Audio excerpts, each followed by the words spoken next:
gente vai começar então a falar um pouco sobre o transistor bipolar. O transistor bipolar, o nome é transistor, existem vários tipos de transistor, nós vamos começar por esse chamado bipolar. Foi o primeiro que foi inventado, ainda é bastante usado em eletrônica de potência, em sinais, em RF, em áudio, etc. O transistor significa transfer resistance, daí que vem o nome transistor.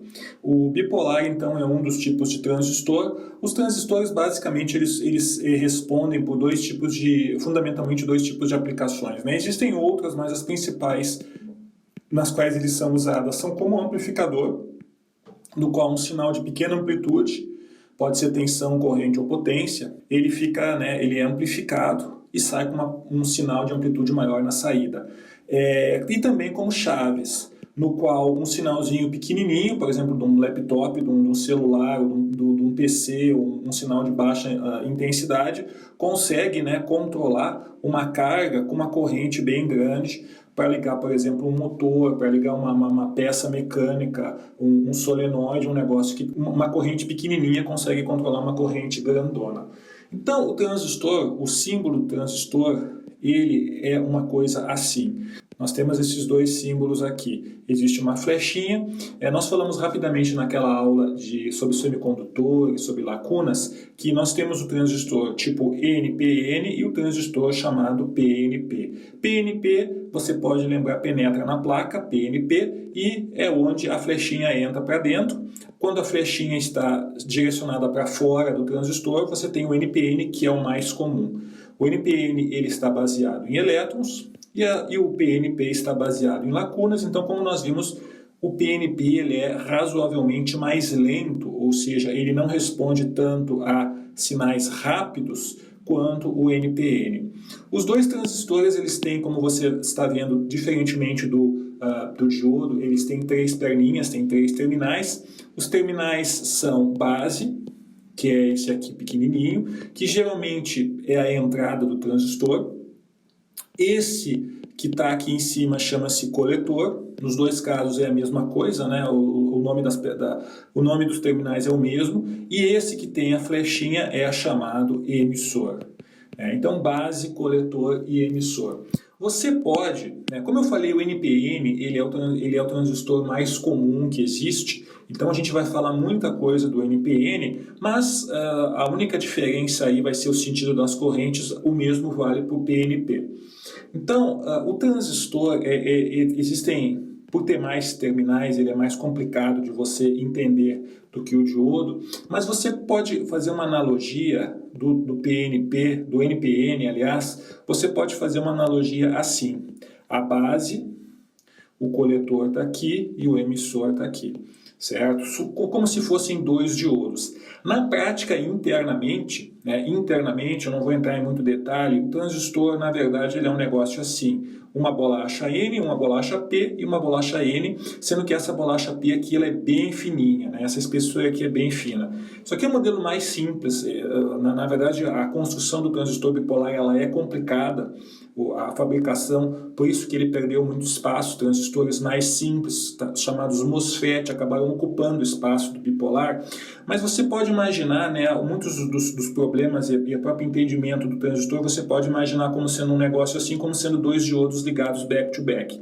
Esse é o NPN, e se você fizer aqui o PNP, ele seria um negócio no qual os diodos estão apontados assim. De novo, esse é o emissor, esse é o coletor e essa é a base. Olhando esse modelo, a gente percebe uma coisa assim. Vamos começar a analisar do NPN, né? A princípio, quem estudou os diodos pode ver um negócio assim e pode dizer que esse negócio não vai funcionar nunca. Mas na realidade, eu vou explicar aqui o caso do NPN, nós temos aqui a base, aqui o coletor, aqui o emissor. Na realidade, a base e o emissor, geralmente nas aplicações que nós temos aí, as aplicações mais comuns, ela está polarizada diretamente. Ou seja, esse diodo está funcionando nesse sentido. Você vai analisar, se você for pensar, você vai dizer, puxa, se o diodo está funcionando nesse sentido, o único jeito de o diodo de cima estar ligado é se esse diodo fosse colocado num potencial negativo. porque aí haveria uma corrente assim, né? Seria essa a sua ideia. Na realidade, a coisa não funciona assim. Na realidade, esse coletor você coloca num potencial positivo e esse coletor, acredite se quiser, esse diodo, a despeito de estar reversamente polarizado, ele acaba conduzindo uma corrente grande nesse sentido, do sentido do coletor para o emissor. Você vai perguntar como que pode, depois de tudo que nós estudamos, uma junção reversa, né? Uma junção reversa estar conduzindo, é porque essa junção reversa, ela não é uma junção qualquer. Eu vou tentar explicar de uma forma bem simples aqui. Olhando para esses diodos do jeito que está, você pode ser levado a suspeitar, né, que tanto faz o coletor ou o emissor, eu poderia trocar de lugar, não faz diferença nenhuma. Na realidade, internamente, o emissor, ele é a parte do emissor é a parte mais dopada dentro do transistor. E a parte da base, ela é a parte mais fina, e a parte do coletor é uma parte dopada, né, de maneira aí não tão intensa quanto o emissor. Então você não pode trocar as perninhas aleatoriamente, né, de qualquer maneira como nós estamos falando. Se você trocar, o desempenho do transistor fica completamente deformado, fica muito ruim o desempenho dele. Então, como é que funciona? Devido ao fato de que o emissor ele está muito dopado, saem tantos portadores daqui que eles acabam fazendo uma corrente circular nesse sentido. Então, na prática, eu quero que você entenda o seguinte: o transistor ele funciona da seguinte forma: uma corrente pequenininha aqui na base, consegue controlar uma corrente grandona coletor-emissor. Você coloca aqui coisa de microamperes e aqui você coloca miliamperes. Qual que é a diferença? Se nós tivermos o PNP? É a mesma coisa. O PNP, a única diferença é que a corrente que entra na base num, aqui ela sai, coisa de microamperes, e a corrente que circula do coletor para o emissor, aqui é do emissor para o coletor. Você percebe que a corrente, né, a corrente convencional, sempre ela está no sentido da flechinha aqui, né? Então essa flechinha aqui, exatamente no diodo, está sempre mostrando o sentido que circula a corrente, né, dentro do transistor. Então uma corrente pequenininha consegue controlar uma corrente grandona no outro lado. Esse, né, a grosso modo, é o princípio do amplificador e da chave, como nós falamos. Bom, como é que você então estuda o transistor? O transistor ele tem três correntes fundamentais: a corrente de base, a corrente de coletor e a corrente do emissor. Como é que funciona? Só olhando essas flechinhas, você pode escrever que a corrente do emissor é igual à corrente do coletor mais a corrente da base. A corrente não pode desaparecer, né? Não pode virar radiação, não pode acontecer nada, ela tem que se manter pelo KCL, né, que nós conhecemos, então vale essa expressão. E o fator de amplificação do transistor é chamado beta ou HFE, tanto faz. HFE é o nome mais profissional, mas também é conhecido como beta. É chamado o fator de amplificação do transistor. Isso você encontra no datasheet, isso você mede, né? Alguns multímetros conseguem medir, instrumentos mais sofisticados medem com mais precisão, mas isso é um fator que, dependendo da fabricação do seu transistor, você vai ter um beta de 50, um beta de 100, um beta de 150 e por aí vai. O que é esse beta? O que é esse fator de amplificação? Esse beta é definido como IC sobre I beta. Então essa relação que nós falamos aqui,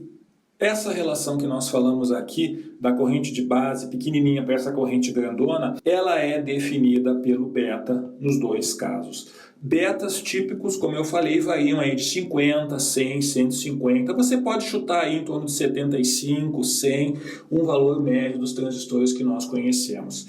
E qual que é a relação do IC para o IE? O IC é aproximadamente igual ao IE, Porque, percebe, como o beta, vamos pegar aqui o caso 50, como o beta é IE sobre 50, não vai fazer quase nenhuma diferença você somar um valor muito pequenininho no emissor da base. Então, na prática, o IC é aproximadamente igual a IE, mas existe uma relação entre IC e IE que é chamado alfa, que a gente geralmente considera 1, que também é escrito como beta mais 1. Então, no datasheet do transistor, no modelo SPICE, você vai procurar o beta ou o HFE e isso vai te dizer qual que é o fator de ganho do coletor para a base dele. Então, de novo, uma corrente pequenininha de base.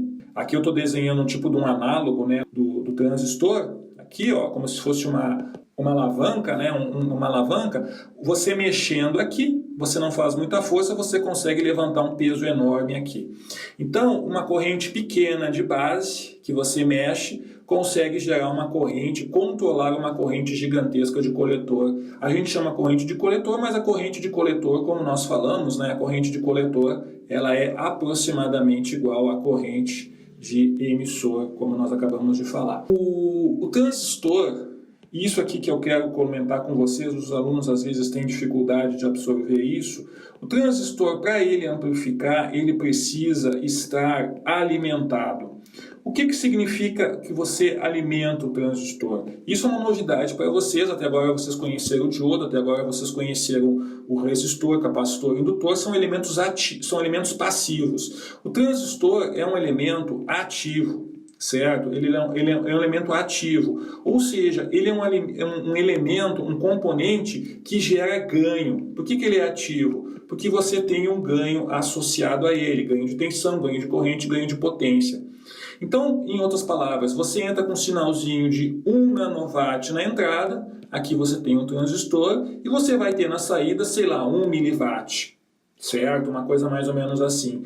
Da onde que vem esse ganho de potência que a gente falou aqui? Da alimentação. O que é a alimentação? A bateria que você liga no seu circuito, que você alimenta o seu circuito, do sinal DC que você põe para alimentar o seu transistor.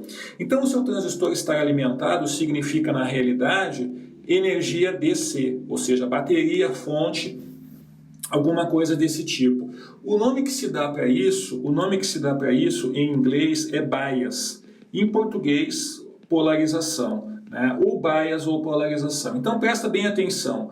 Para o transistor funcionar, para o transistor ter ganho AC, ou mesmo funcionar como uma chave, antes disso, eles têm que estar com bias ou eles devem estar polarizado. Ou seja, ele tem que ter sobre ele algumas certas tensões e correntes. Depois que ele está polarizado de maneira correta, que é o que nós vamos estudar primeiramente aqui, você vai ver que é muito simples calcular os ganhos, fazer uma chave, uma correntezinha pequenininha de um laptop, você conseguir acessar, controlar um motor, coisas desse tipo. Mas antes você tem que trabalhar a polarização DC.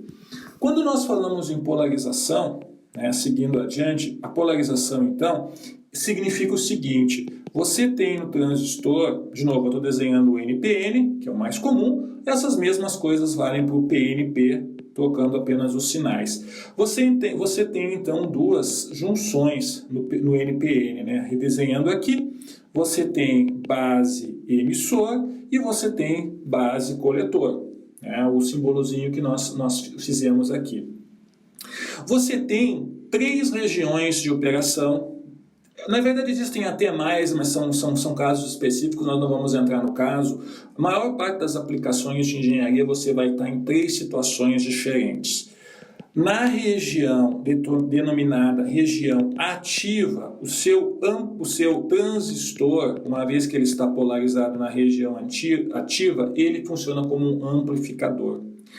Isso aqui é muito simples de você memorizar. Quando que ele está na região ativa? Quando a região base emissor está on, ou seja, você tem 0,7 volts nela, e quando a região base coletor está off, como nós falamos. Curiosamente, esse diodo aqui, como nós falamos, esse diodo aqui está off, mas mesmo assim, devido à diferença de dopagem aqui, ele acaba funcionando.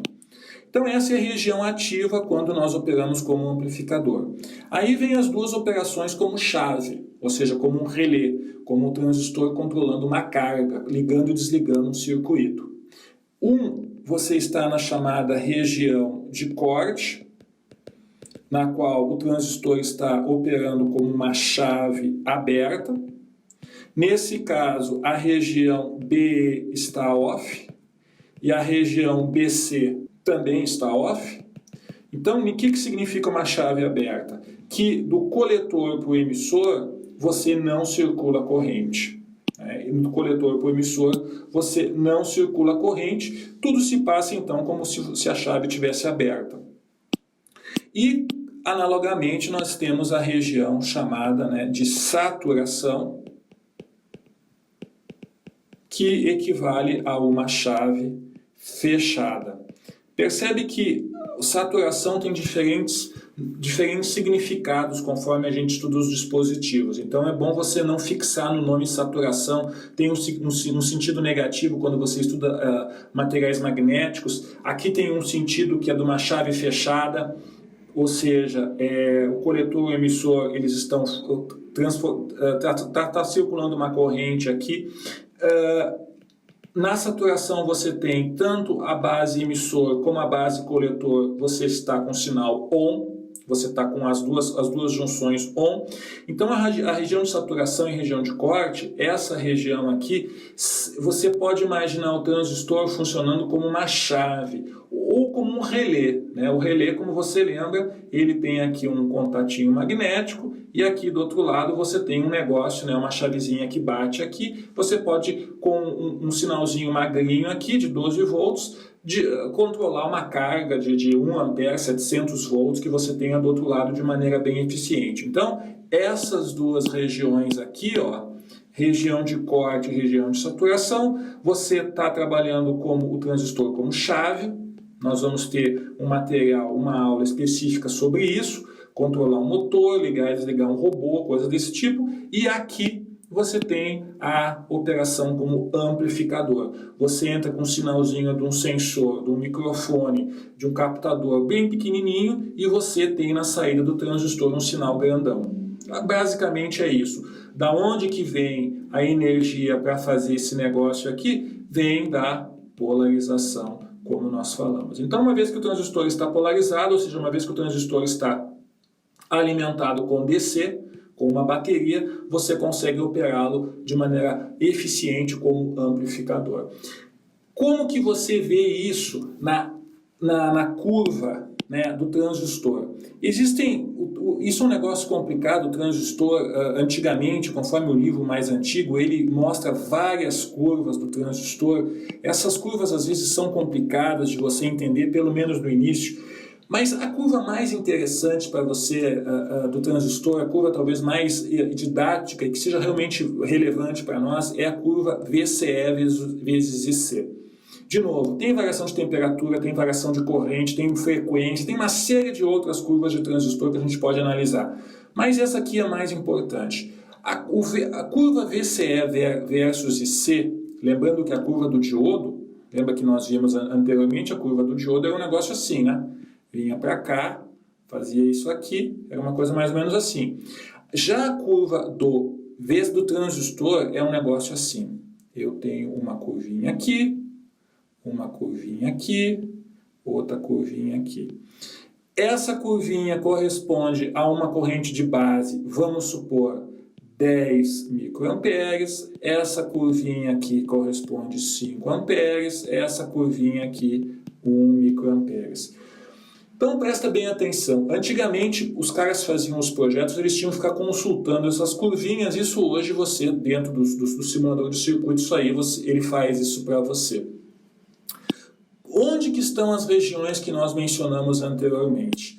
Então no diodo, o que acontecia? Essa era a chamada região de corte do diodo, onde VD é igual a 0. Então, lembrando, a nossa curvinha do diodo era um negócio assim. Isso aqui era VD e isso aqui era IB. Essa aqui era a nossa região de corte, onde aparecia o E. E essa aqui era a nossa região de saturação, onde o nosso diodo virava um curto e a corrente de saturação era simplesmente E sobre R.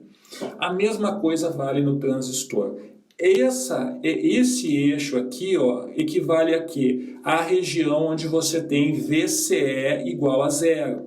Onde você tem VCE igual a zero, se você for analisar, é onde, né, o transistor coletor-emissor, você tem essa tensão aqui VCE, né, essa tensão aqui VCE. Quando tensão VCE é igual a zero, você simboliza que o transistor está operando como uma chave fechada. Logo, da mesma forma que o diodo, isso aqui é o ponto de saturação, saturado. E aqui embaixo, por sua vez,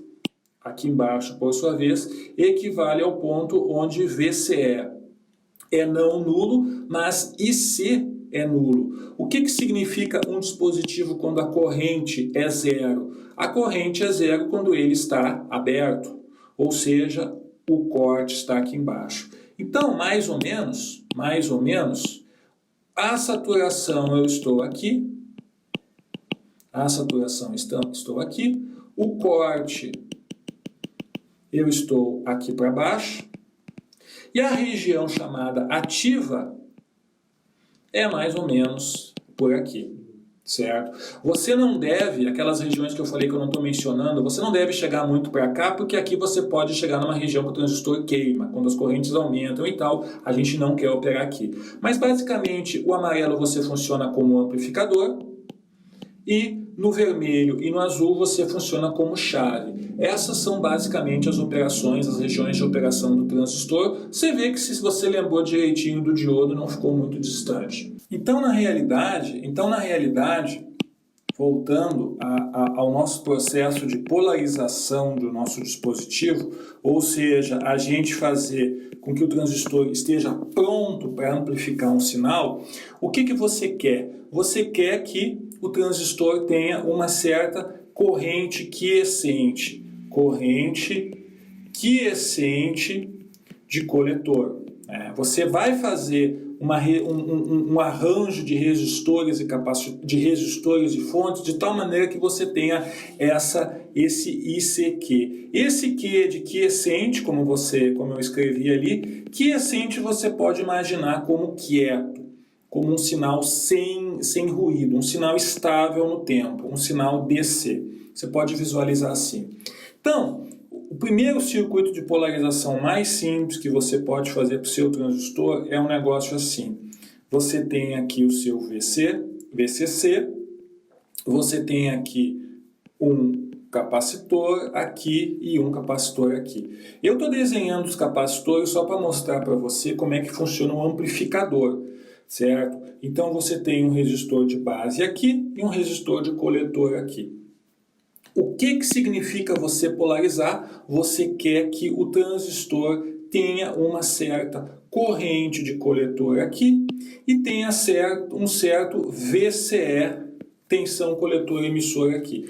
Percebe que eu estou usando sempre letras maiúsculas para escrever polarização. Por que letras maiúsculas? Porque são sinais DC, sinais que não variam no tempo. Então, esse circuitinho aqui, você percebe que eu coloco um gerador de sinais com um sinalzinho bem pequenininho aqui, e aqui eu vou ter no osciloscópio um sinal bem maior. A ideia é mais ou menos essa. Você percebe então que o que vai acontecer? Vai ter uma tensão VCC aqui, vai passar uma corrente por aqui, essa corrente chega nesse nó, não pode ir para a esquerda por causa do capacitor, e vai ser a corrente que nós vamos chamar de corrente de base, que como nós já vimos é uma corrente pequenininha. Essa corrente de base vai gerar aqui 0,7, né, como se trata de um diodo. Se você for olhar aqui, para o transistor operar como amplificador, a junção base-emissor tem que ser ON, tem que ter 0,7 volts sobre ela. E se ela estiver ligada, eu vou ter a nossa corrente vermelha IC. Você percebe, avançando um pouquinho mais, que esses dois capacitores não estão fazendo absolutamente nada aqui em relação à polarização. Então coloque uma coisa na sua cabeça: capacitores não mexem na polarização. A gente só está desenhando eles para deixar claro onde que você ligaria o osciloscópio e tal. Precisa ter capacitor? Nós vamos ver que Precisar não precisa, mas é bom você colocar. Tem uma série de consequências, isso depois nós vamos ver. Mas se você montasse 2 resistores, 2 capacitores e um transistor e mais uma fonte, você teria aí já um amplificador funcionando que você poderia soldar, montar na protoboard, você poderia já ver um ganho. O negócio não pode ser mais simples. Então, como é que funciona esse circuitinho aqui? Nós temos que, para polarizar, nós temos que, como nós vimos, o nosso VBE tem que ser 0,7, ou seja, a corrente que circula no resistor RB tem que ser tal que excite 0,7 volts na junção base-emissor.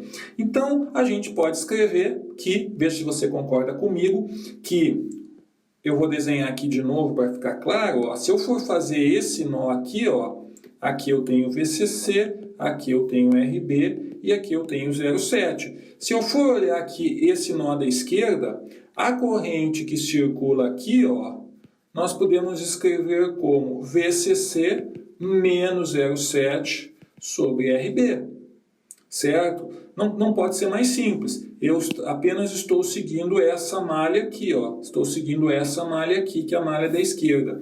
Se eu for olhar a malha da direita, né, se eu for olhar a malha da direita e for fazer agora o KVL nela, da mesma forma como nós fizemos agora há pouco, o que eu vou ter? Daqui para cá eu tenho o VCC, aqui passa o IC, e esse é o resistor RC, e eu tenho aqui, ó, o chamado VCE. Ou seja, a nossa corrente IC pode ser escrita como VCC menos VCE sobre RC. Acabou a nossa conversa aí. Se por acaso nós soubermos o beta, existe uma relação entre os dois que IC é igual a beta e B. Só lembrando aqui, já avançando, geralmente nós não conhecemos o VCE. Geralmente o VCE tem que ser determinado a partir dos resistores. Ou é dado no problema, você conhece, ou você mediu o beta e você calcula as correntes tudo direitinho, ou caso contrário, você tem que medir, o VCE nunca é dado, tá bom? Então, você percebe, antes de seguir adiante, o seguinte, o que é o VCE? VCE significa que é VC menos VE. O que é VBE? Significa que é VB menos VB menos VE. Então, ó, VCE, vou desenhar aqui grandão, significa, né, vou desenhar aqui, que você vem com o pino vermelho do multímetro e colocou aqui, e você veio com o pino preto do multímetro e colocou aqui, ó. Então, aqui você está medindo quantos volts tem do coletor para o emissor. O que é o VBE? VBE é a mesma coisa, você veio com o vermelho do multímetro, que é o pino mais do multímetro aqui, e você veio com o preto do multímetro e colocou aqui. Aqui você está medindo o VBE. Então, isso aqui é o VBE e isso aqui é o VCE, certo? Não esqueçam disso. Quando você tem duas letrinhas aqui, significa que é um menos o outro. E quando você tem apenas VB, significa o seguinte. Por exemplo, você colocou o vermelho aqui na base e esse que não aparece aqui, você liga no ground. Então, quando não aparece nada ali, é em relação ao ground. Basicamente, né, só relembrando isso de circuitos. Então, para fazer um exemplo aqui, para mostrar como é simples isso, então esse circuito aqui você quer achar o IB quiescente e o IC quiescente, o VCE quiescente, VB e VC, e você também quer achar o VBC. Então vamos lá. Como é que você resolve esse circuito? Como nós vimos, os capacitores só estão aqui para bonito, não estão fazendo nada. Quando você pegar essa malha aqui, você consegue escrever que o IB, que é essa correntezinha que passa aqui, né? De novo, chega aqui, não pode ir para a esquerda por causa do capacitor, tem que entrar para dentro da base do transistor. Então, o IB vai ser o quê? VCC menos 0,7, que que é o VBE, sobre RB. Quanto que é o nosso VCC? 12. 12 menos 0,7 sobre 240K. A nossa corrente deu 47,08 microamperes. Então, essa corrente é a corrente quiescente, é a corrente de polarização. Ela está funcionando sempre. É como você deixar o carro ligado no ponto morto, funcionando. Basta você acelerar, engatar primeiro e partir. Mas ele tem que estar ligado, o motor tem que estar girando. Então, essa é a corrente IB quiescente. Quanto que vale o IC quiescente?